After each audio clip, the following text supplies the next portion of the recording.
Ladies and gentlemen, after almost 3 years since her first appearance in Episode 9, Dublin-01 has finally become playable. And as most already know, before she becomes playable, Eblana is already an enemy boss. So I think it will be a fun idea to compare playable Eblana versus her enemy version. Eblana becomes the enemy boss, and also gets her face revealed in the What the Firelight Casts event, which is Reed Alter's debut. Interestingly, in the story, no one actually fights her.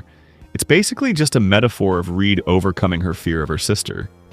Pretty much the same case with the dragon in When Elegies Are Ashes. The real Eblana does appear in Episode 12, but not as an enemy, just a tool to make the story more immersive. Anyway, here's the comparison. First, let's see the chibi appearance. Well, there's hardly any difference between the two chibis. The playable version retains the same appearance, but the playable version is no doubt more detailed.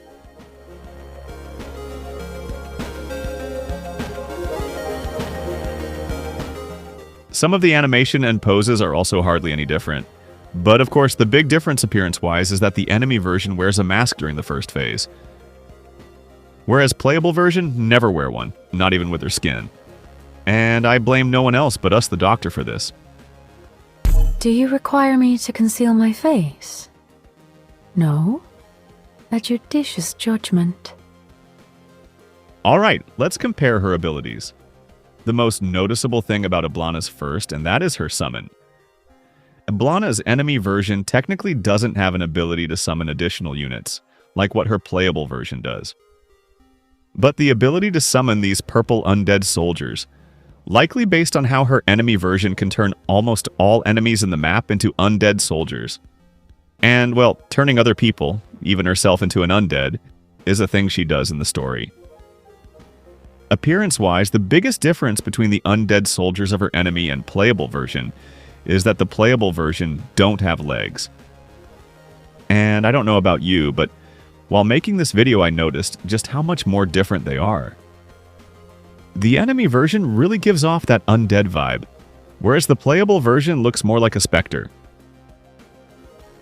Moving on, Eblana's enemy version can also sacrifice the undead soldier to power herself up, by creating a super strong barrier that is almost impossible to penetrate against physical and arts damage, but can be ignored by elemental and true damage.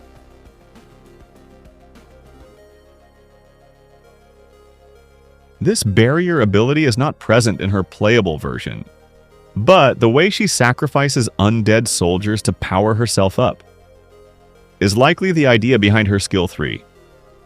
You see, her skill 3 allows her to summon a special undead soldier, and she can use her skill to sacrifice the smaller soldiers to strengthen that big boy.